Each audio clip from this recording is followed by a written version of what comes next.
We're all very human and fallible, and yet we live in a society that rewards pretending we're not fallible, or the range of acceptable fallibility is narrow.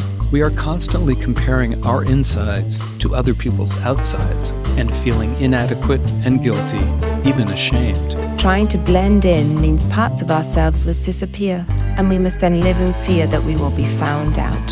Here, together, we will create a space where we can laugh, cry, and carry our suffering and hurts lightly. In the service of being deeply human. This is Life's Dirty Little Secrets. Hello and welcome to Life's Dirty Little Secrets. I'm Chris McCurry. I'm Emma Waddington. And today we have the privilege of being with Jill Stoddard, a psychologist, speaker, author, and podcaster. She's the author of several books, Be Mighty, The Big Book of Act Metaphors, and coming in September, Imposter No More. And we are here today to talk about the imposter syndrome or imposter phenomenon, as it's sometimes called. And welcome, Jill. Thank you, Chris. Thank you, Emma. I'm so happy to be here with you both. So this whole imposter thing has gotten a lot of attention lately. Can you tell us about, what it is and how we got here? Yeah, absolutely. So essentially, by definition, this imposter experience is a feeling of phoniness or inadequacy, but that exists and tends to persist even when there's a lot of objective evidence to the contrary. So in other words, when people experience this, they're typically bright, very successful, but they don't believe themselves to be, even though they've accomplished a lot. How does this manifest itself? Well, it's interesting. I don't think it manifests in a uniform way. It can manifest in different ways. So, maybe the more obvious way that people might think it manifests is in people avoiding certain things. So maybe I don't apply for a job because I don't actually feel like I'm good enough or I deserve it. Maybe I avoid speaking up in meetings because I don't want to be found out as a fraud. But the other way it manifests is in the exact opposite of that. And that may be more common. I don't have data to support that, but I think in my own experience and anecdotally, my own observations, is I see a lot of overachieving. And it's overachieving in an effort to outrun the imposterism. So for example, like if I just get one more award, if I just publish one more book, if I just get one more degree, then I'll finally feel legitimate and secure. And of course, that doesn't ever actually seem to happen. It happens for some people, but it is the exception rather than the rule. And you describe in your new book several different types of avoidance, one being the doer, as you just described, staying busy to avoid, sort of like trying to outrun those feelings that are like right at your heels. But you also mentioned some other kinds of avoidance. Yeah, so this is really, I feel like I should state this was not something that was, a big scientific study to identify these 5 subtypes of avoidance, but I'm a psychologist with an anxiety specialty. So my entire grad school was in an anxiety clinic, and the clinic that I currently run is an anxiety clinic. So this is really what I do exclusively. And, you start to see a lot of the same patterns that even though people are very, very different, like fingerprints, you see a lot of behavioral patterns that tend to be pretty similar. And of course, with anxiety, we see lots of different types of avoidance. And it occurred to me that these look like they fit into about 5 patterns. And if people have other patterns, I would love to hear about them and am open to that. But I even reached out to some colleagues and tried to have people kind of help me with these categories. And so the doer, like you said, is sort of overdoing it, staying busy, loving to have a to-do list. That is definitely the category I fall into, having a very hard time relaxing. The opposite of that is the hider. So this is the person who maybe avoids social situations, who is more likely to shut down, maybe be non-confrontational. Then we've got the impulsive. And so this is the person who engages in both compulsive and impulsive behaviors, or it could be one or the other. But so this might be things like skin picking, checking, spending, these kinds of things. There's the thinker. So this is the person who's like always up in their head, problem solving, worrying, thinking about what they're going to say before they say it, thinking through every potential consequence that could happen as a way to feel in control. And then the last person is the otherer. And this is the person who really relies on others when they're feeling uncomfortable. So instead of being the person who chooses the movie or the restaurant, it's asking others for their input or doing a lot of reassurance seeking. So, sort of using others as a way to diminish anxiety. And so, of course, all of these forms of avoidance are when I feel uncomfortable, insecure, scared, whatever the difficult emotion is. This is sort of my go to strategy to try to feel better or to try to prevent some feared outcome from happening. And of course, we probably all engage in more than one of these, but it seems like there tends to be one that's kind of the more the go-to that people tend to use. So these are coping mechanisms, Mhm. but at a cost. Exactly. And so what are some of the costs of in employing these coping strategies? Yeah.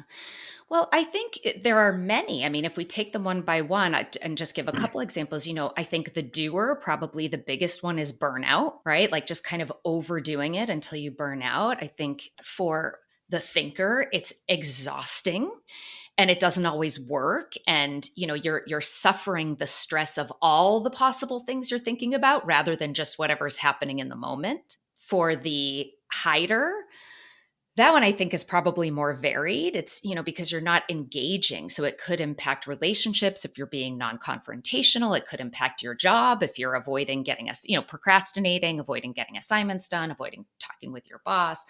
That one probably could impact any area of life, would be my guess.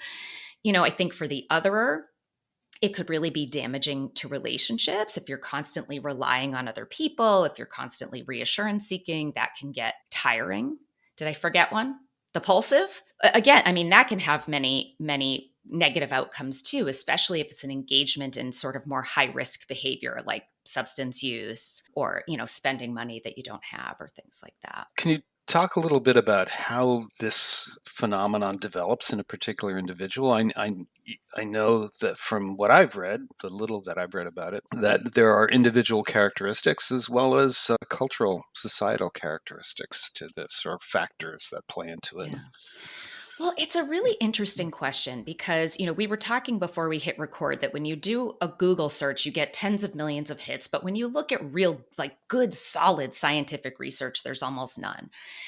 And so, even in looking at these kind of individual characteristics, a lot of this is just correlational research, which like doesn't really tell us much of anything. Like, oh, if people have this imposter experience, they also are more likely to be female or this or that. And it's just not particularly helpful. So I don't think we can definitively say this is how this develops, but I certainly have ideas about how I think it develops. And I think it's a combination of factors.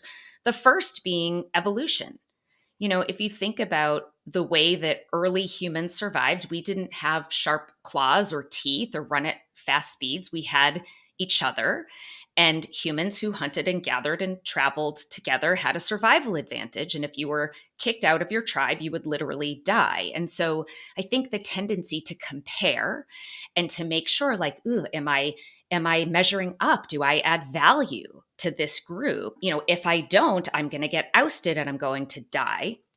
And so I think we're really like evolutionarily programmed to constantly be checking ourselves against our fellow humans.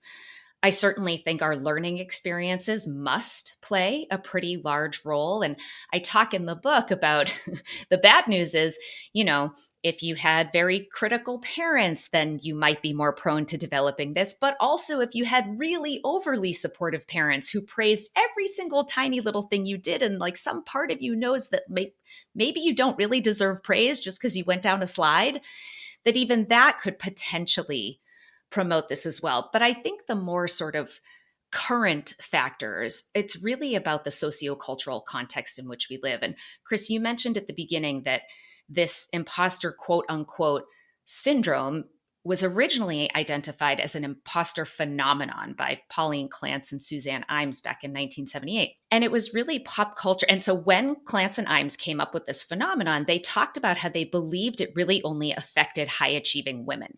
We now know that's not true. But I don't think it's a coincidence that a phenomenon that was thought to only affect women suddenly became a syndrome.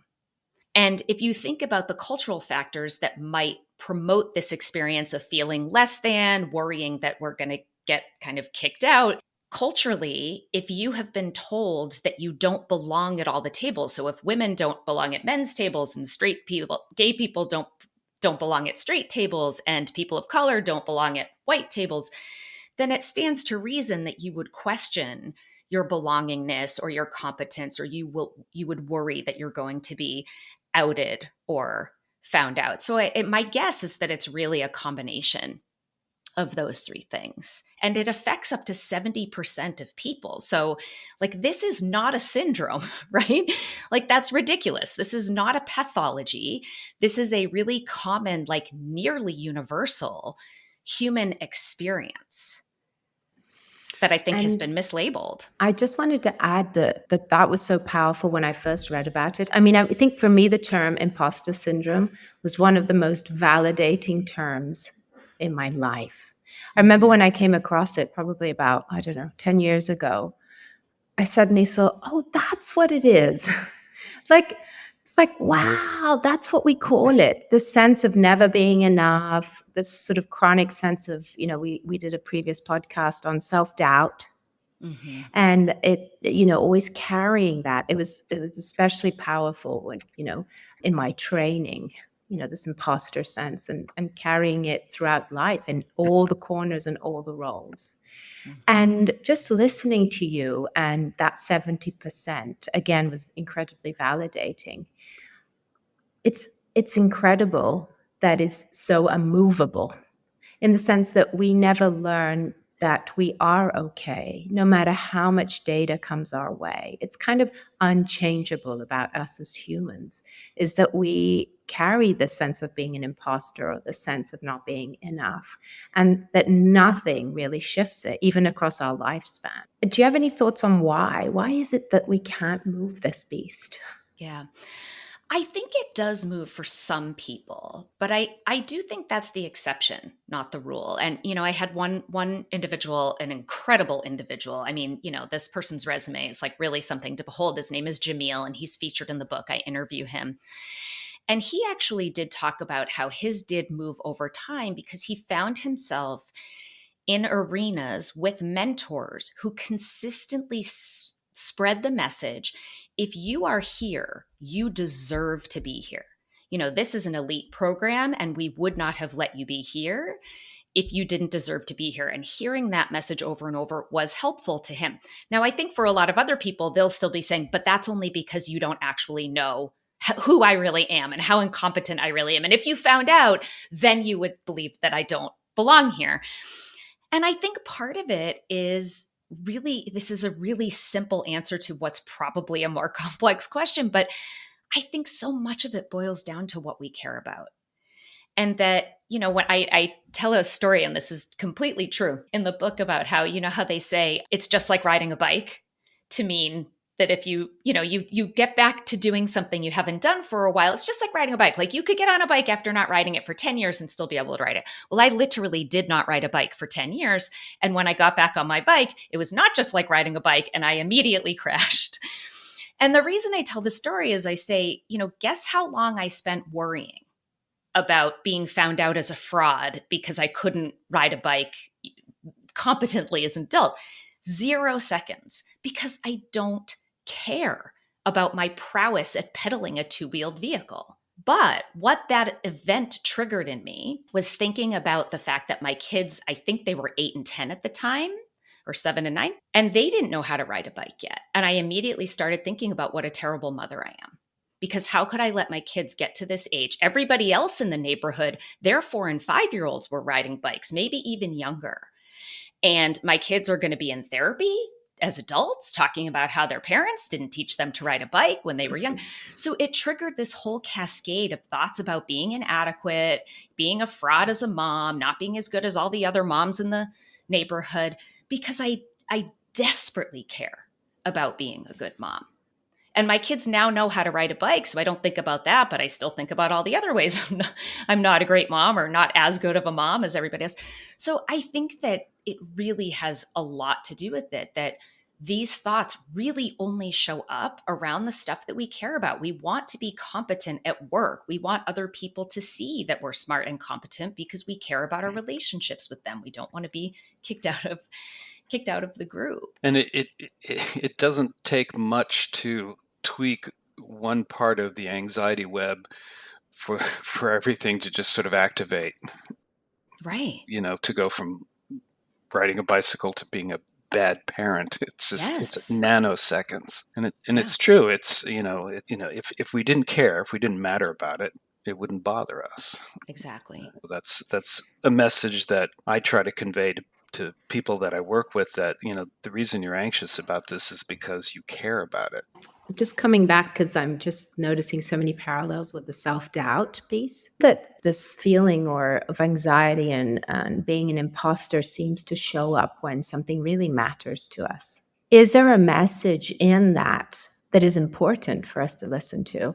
As in self-doubt, Jim Lucas was saying, when we have self-doubt, it's because it matters, but it also means that because something matters, we do work hard and we are committed to doing a better job. Is it the same in the world of the imposter syndrome, do you think? I do think it is. I think, I often say to people, if you're having these fears of being found out as a fraud, that is your signal that you are exactly where you are supposed to be. It is not your signal that you're not good enough and you should run away. It's your signal that this really matters to you. And so you are right where you are meant to be. I think where it can get dicey is when we listen to these thoughts and then get on this overachieving wheel. So there is a little bit of research in this area where people with higher rates of imposter thoughts tend to be more personable, interpersonally savvy. There was some research done, I think it was with medical students, and they were like more interpersonally effective if they had these higher rates of imposterism. And Adam Grant, who's a very famous organizational psychologist, talks about ways in which this might be helpful because it causes us to maybe think through. I shouldn't say causes us, but it may be associated with thinking about creative solutions. We might reach out to other people to get more information. It might motivate us to work harder. He identifies a couple ways in which this could be helpful. My answer, as an ACT therapist, as I know you are too, is it really depends. And what are the behaviors associated with imposterism? What is this in the service of? If you're working harder, but it's because you're on that hamster wheel of achievement trying to outrun imposterism, then it's really in the service of avoidance, not in the service of living your life in a way that you really want to live it. If you are people pleasing because you're so afraid that other people are going to judge you and find out you're a fraud, that might look like being more interpersonally effective. But the way I just described it is a form of avoidance that has costs. And so I think what people need to do is really get clear on, when these thoughts come up for me, what am I doing when they show up? And if those choices are in the service of values and growing my career, or they can certainly show up in domains outside of career, parenting, anywhere really. But am I responding in a way that's consistent with my values and what I want my life to look like and what I want to stand for? Or am I really responding in a way that's coming from a place of wanting to decrease my discomfort? And that should really be the guide, or maybe the answer to, is this helpful versus does this have a cost, and what's sort of the right way to move forward? So the same behavior could have different functions depending on the context or one's motivation. So what I'm hearing is there's sort of a sweet spot where you're acting and choosing in a way that supports the life that you want, but it's not shading into desperation and self-protection and avoidance. So it's finding that sweet spot. Exactly. Yeah, I think that's well said. And it reminds me of that sort of the fabulous quote of Steve Hayes that keeps getting repeated around we have to hold these things lightly, those words, whatever the words are, that we need to hold those lightly. Yeah, definitely. And what that also reminds me of is how often, imposter thoughts may come up because we're focusing on an outcome. And one of the ways that we can kind of move back from that is really to be more focused on process, choices, actions, steps, the things that we can actually control, rather than being focused on outcome, where there's often that fear that if this doesn't go well, I'll be outed and found out as a fraud. Right. One example I think about for myself is when I started working. I am also a co-host of a podcast, Psychologists Off the Clock, as you mentioned in the beginning. And when I first started there, there were all these amazing people that I really wanted to talk to. And my imposter thoughts got very loud. Who am I to think that I can talk to this person or ask this person? And if I thought about the rejection and that they would see right through me and that I'm such a fraud, I'm not a podcast co-host, right? That's like, I'm a fraud. I'm an imposter. I'm posing. But if I thought about the person I want to be as someone who's bold and courageous and willing to persevere and take risks irrespective of how it goes, that really helped me to take those risks. And of course, some people say no. And then I learn by experience. I get out of my head and learn by experience that that's not actually a big deal and I can really handle that. But miraculously, most people say yes, right? So it's like that, like what a gift, that when you're willing to take those steps, those actions, irrespective of outcome, even when you feel really scared and anxious, like, what a vital kind of experience you can have. And of course, you miss 100% of the shots you don't take. Right. And no, as you were talking about that, I was saying, oh, I'm having that stuff right now. But as a podcast host who has, no idea what he's doing, and very grateful that kind folks like you take pity on us and come onto our program. But isn't that so funny? Because my reaction to that is to immediately think, what? But you're Chris McCurry. I mean, I've had your book listed on my private practice website. We have some resources like, here are good books for parents with kids with anxiety. Da, da, da. I'm like, but you're Chris McCurry.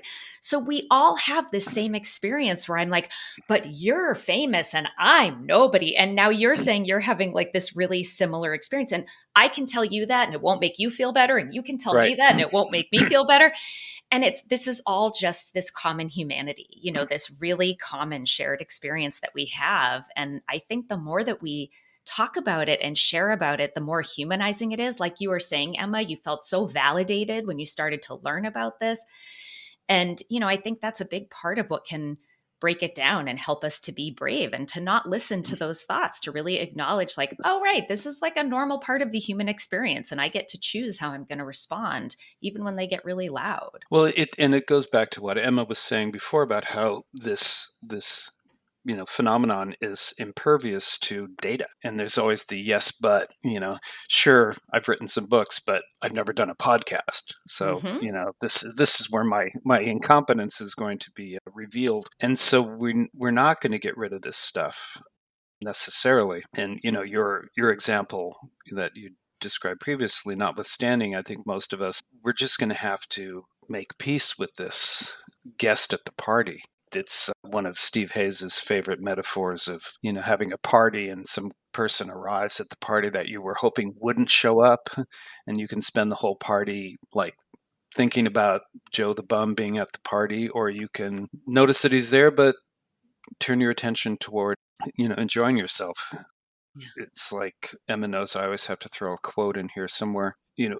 William James said, the father of American psychology, said, "My experience is what I agree to attend to." And sometimes I feel compelled to attend to these thoughts that I'm having about being a fraud, but that's going to be my experience if I allow myself to dwell there. So trying to shift my attention towards something else can help me get unstuck from that and move on. Absolutely. Well, and let's also, maybe this is going back to your question, Emma, about whether there's any kind of benefits to this. I just had a thought that, the 30%, I don't know if it's a 30%, but among the 30% of people who don't experience this imposter phenomenon are people that fall into that cognitive bias of the Dunning-Kruger effect, right? It's sort of this like, I'm too incompetent to know that I'm not incompetent. So there's another quote I could throw at you, Chris. I think it's Charles Darwin says, ignorance more frequently begets confidence than does knowledge. Oh, yes. You had that right? in your book. Yeah. So I think that's problematic too, right? When you have more confidence about your knowledge than you really should, and that this is a way in which maybe having a little bit of that self-doubt or at least humility, is not a bad thing. Right. Well, again, Mark Twain, it's not what you don't know that gets you in trouble. It's what you know for sure that just ain't so. It's brilliant. Oh, I'm going to have to write that one down.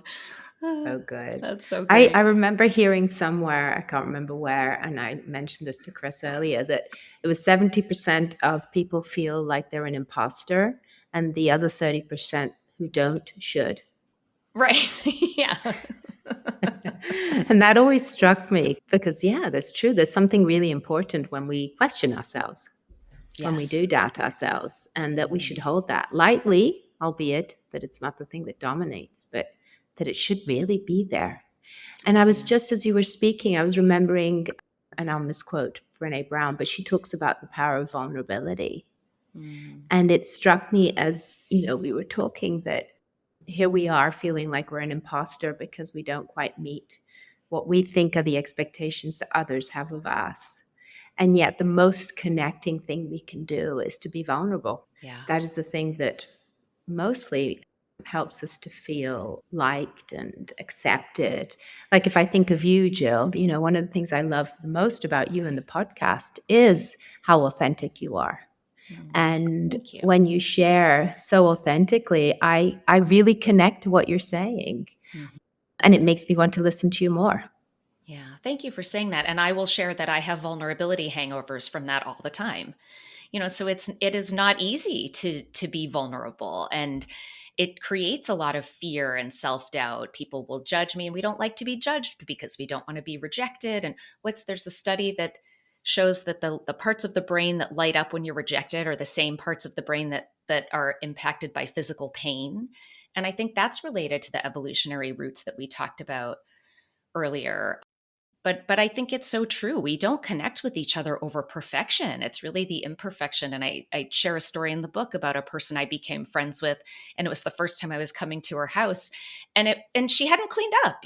She had 2 kids and a full-time job, and I was like, oh my God, I've never loved you more, and I have never felt closer to you. And all I could think about was the programming from my mom about how everything has to be just so before you let a human into your home, and how absolutely backwards that is. Like, we just don't have that right. It comes from that place of self-preservation, but we just don't have it right. And I do think that's another reason why sharing our experiences with this imposter phenomenon are really important, because it's connecting and it can help us to go. I led this panel. The way that I got into my interest around imposter quote unquote syndrome was I led a panel at an ACBS conference. So that's an association I think we all belong to, Contextual and Behavioral Sciences. And I was the moderator. I just kind of put together a slide with a little bit of info. And then there were 4 very successful women who all shared their own experiences with imposter syndrome. And it was one of the most powerful professional experiences I've ever had, because we had so many people reach out to us. And the predominant reaction was, wait a minute, you feel this way, but you're so successful. How could you possibly feel this way?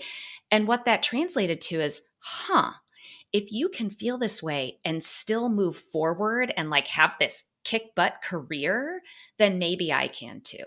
And I just got goosebumps retelling that story, because that was really my hope, is that, other people's stories would inspire those that are hanging back to take those steps forward. And that's what I hope the book will do too. So you mentioned in the book breaking this cycle of being stuck in these particular thoughts and feelings and the resulting behaviors. You can break it through psychological flexibility. which is near and dear to our hearts, but perhaps our listeners need a bit of a definition of that and some idea of how that would actually apply. Yeah. So, psychological flexibility really is just about being right here in this one present moment, because it's the only one we've got, aware of and open to all of our thoughts, feelings, urges, physical sensations, like all that stuff that's going on inside of our skin, and making conscious, deliberate choices to do what matters, to do what our values guide us to do, rather than doing things to feel better, avoid a negative outcome. And that's where when I said earlier, is this helpful or hurtful? Well, it depends. It depends what it's in the service of. And psychological flexibility is really what I was referring to there, is if you're interacting with these thoughts and feelings in a psychologically flexible way, then that's where it's at. That's what really matters, is living the life that you most want to live, kind of irrespective of what you're thinking and feeling. I attended the ACBS conference in San Francisco last summer, and psychologist from the Chicago School of Professional Psychology, Siri Ming, spoke. Mm-hmm. And she defined psychological flexibility as the ability to navigate challenging situations effectively, even in the presence of difficult thoughts and feelings, which I thought was a very elegant It definition of is. It psychological is. flexibility. And she's amazing. And that talk was amazing. Yeah, it was. Yeah, I was there too. That was Yeah. really good stuff. I think psychological flexibility was what I was referring to earlier about that sweet spot where you're sort of poised at this space where you're not moving in this direction or in that direction, but you can choose the direction you're going to go in, but you're not compelled to do it, or it's more of, you get to choose which way you're Yeah. going to go. Yeah, I think that's the most important word to all of this. It's, we're responding instead of reacting. And what does that mean? We're choosing. We're choosing how we're going to respond, rather than just being on autopilot. Mm-hmm. Yeah, So how do we get there? I have no idea. I'm still trying. No, I'm just kidding. Well, that is a big question. And it's learning how to respond to thoughts and feelings in ways that are probably different than what we have learned in the past. And so when there are emotions or physiological feelings that are uncomfortable, instead of doing all the things we automatically do to make those go away, we learn how to do the opposite, to open up, to make space. We can notice them.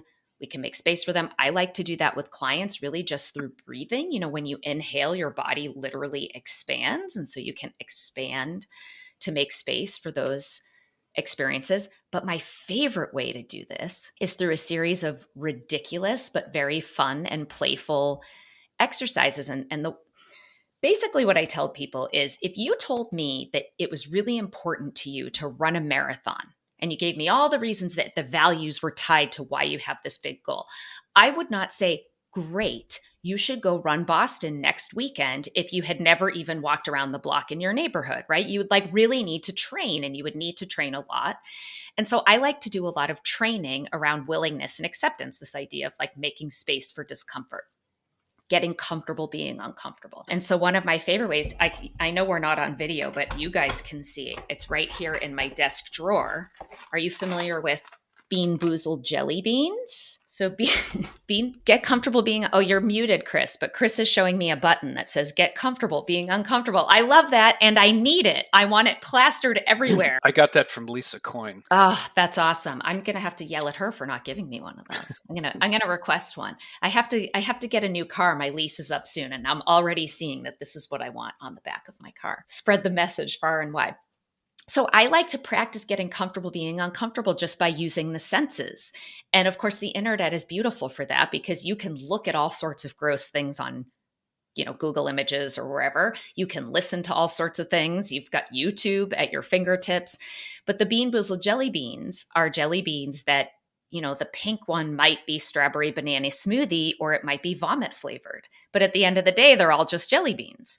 And I I'm living in Massachusetts now and I'm licensed in California. So all of my therapy is telehealth. And we just prepare and I ask clients to purchase these. They're like $3 on Amazon. They're not prohibitively expensive. And then we play together on telehealth and we do all of this as a mindful willingness experience. And that as you get comfortable being uncomfortable, then we sort of graduate to emotions, watching the last 5 minutes of the movie Marley and Me, which is just gut wrenching if you've ever seen that movie, and then kind of pulling all of that into their lives and whatever the things are that they're actually struggling with in terms of their thoughts and feelings. And believe it or not, clients are willing to do all of these crazy things with me, and we have a lot of fun. There was one session. My husband also works from home, and we're kind of like on opposite sides of the hall, and he's like, "What were you doing in there?" I was like, "Oh, I was in a therapy session." He's like, "Why were you screaming?" And I was like, "Oh, we were watching jump scare movie clips. And I am terrified of scary movies." And so, that like even practicing being willing and open to the dread and the apprehension and the knowing it's coming, I couldn't help that sort of automatic fear startle response when the jump actually happened. So my husband was very confused when he heard screaming from my therapy session. So they're very fun, these practices. I believe one of those jelly beans tastes like earwax. Yes. Oh, gosh. Indeed. How they determine that, I don't know, but Earwax, yeah. yeah. That's But my biggest question too. Who are the people who work for the company yeah, that develop and taste the flavors? No idea. Dirty dishwater is one, dog Oh my food. goodness. Oh yeah.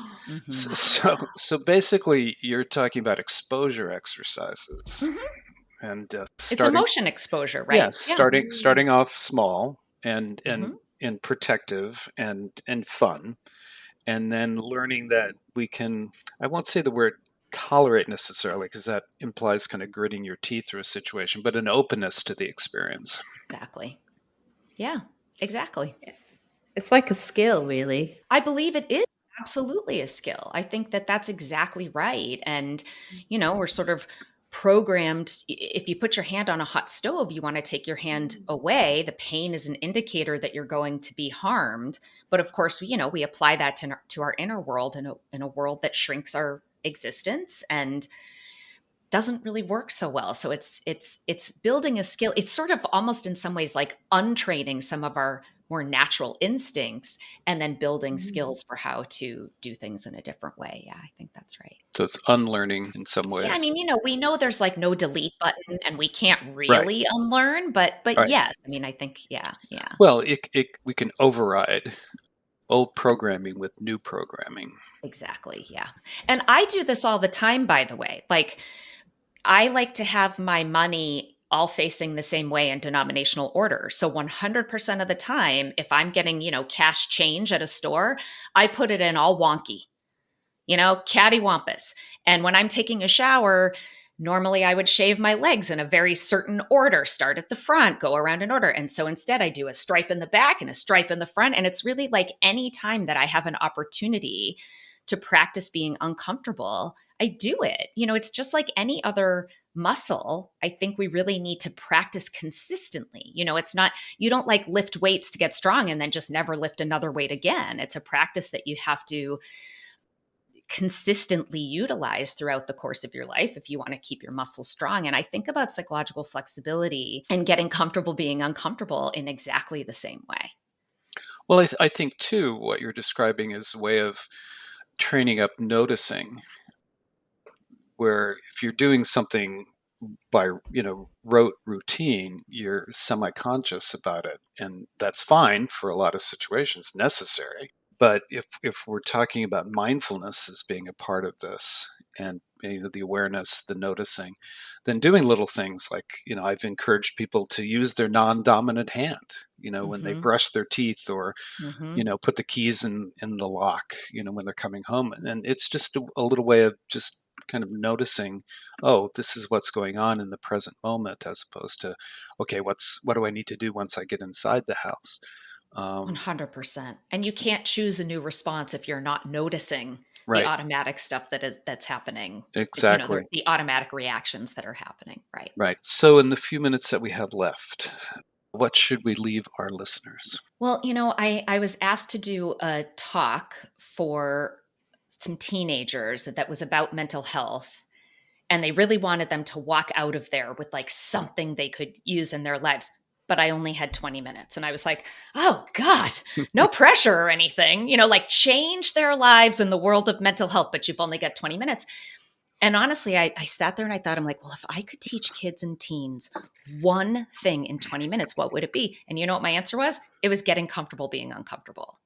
And that's what the 20 minutes was about. And so even though we've just spent quite a bit of time already talking about this, I think this is the thing to leave listeners with, is to start looking for opportunities to use your non-dominant hand, to shave your legs in a funny feeling way, to watch scary movies if you typically avoid scary movies, get on that roller coaster if you normally don't like roller coasters, and to do that in a way that's noticing and open and willing, as a way to practice strengthening those psychological flexibility muscles. Because if we think about all the things we do or don't do in the name of needing to be comfortable versus what would be different in our lives if we were willing to feel that discomfort, it's like everything. It's just sort of the answer to all the things, So I think that's really the first step, is to start practicing those things. And when it comes to the imposter phenomenon, it's uncomfortable. The fear of being found out as a fraud is terribly uncomfortable. And so if you can learn to make space for that fear and self-doubt, to notice those thoughts and choose how to respond to them in a way that is not about comfort, but a willingness to be uncomfortable and to take risks and be bold and brave, if those are your values. If they're not, then maybe not. Then there's a lot of doors that can open. Right. And I hear the lawyers saying reasonable risks. Right. Yes. Right. Right. Well, or maybe even perceived risks. Yeah. Because isn't that often what it is? It's, I'm afraid this is risky, but the reality is like, it's really only mildly risky, or maybe sometimes not actually all that risky at all. Right. We can tolerate a lot of challenging things, but we don't necessarily believe that we can. And it's invigorating Absolutely. when we do. There's no more vitality that comes with that feeling of being brave. Yeah. Sweet. Yes. Thank you so much, Jill. Thank you. This was so much fun. Thanks for having me. Thanks so much for tuning into the Life's Dirty Little Secrets podcast. If you have any feedback for us or secrets for future episodes, you can email us at lifesdirtylittlesecretspodcast@gmail.com. Be sure to follow us on Instagram at Life's Dirty Little Secrets, or on Facebook at Life's Dirty Little Secrets Podcast. We invite you to follow, rate, and review us on wherever you listen to this podcast. It is the best way to get our podcast out in front of new listeners. We'll be back in a couple of weeks with more. See you then.